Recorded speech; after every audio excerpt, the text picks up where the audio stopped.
La fusillade de masse au cours de laquelle 15 personnes ont été tuées en Australie il y a 3 jours était inspirée par l'État islamique, a déclaré la police fédérale australienne. Les responsables politiques et les forces de l'ordre ont confirmé pour la première fois leur conviction quant à l'idéologie des suspects à l'origine de l'attaque intervenue sur la plage de Bondi à Sydney. Les premiers éléments indiquent qu'il s'agit d'une attaque terroriste inspirée par l'État islamique qui aurait été commise par un père et son fils. Il n'y a aucune preuve suggérant que d'autres individus ont été impliqués dans cette attaque. Cependant, nous avertissons que cela pourrait changer étant donné qu'il s'agit du début de notre enquête. Les suspects étaient un père et son fils, âgés de 50 et 24 ans. L'homme le plus âgé a été abattu alors que son fils était soigné à l'hôpital mardi. 25 personnes sont toujours soignées dans les hôpitaux après le massacre de dimanche, dont 10 dans un état critique. 3 d'entre elles sont hospitalisées dans un hôpital pour enfants.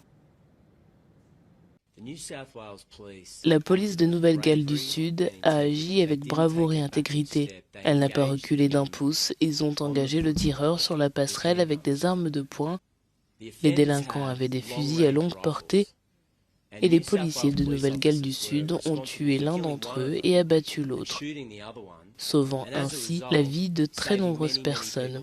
2 policiers sont actuellement en soins intensifs dans les hôpitaux de Nouvelle-Galles du Sud.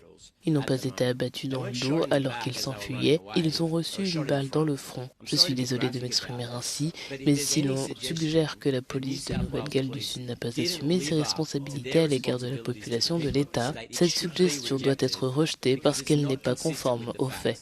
Les dirigeants de certains États australiens se sont engagés à renforcer les lois déjà strictes sur les armes à feu dans le cadre des réformes les plus radicales depuis qu'un tireur a tué 35 personnes à Port Arthur, en Tasmanie, en 1996.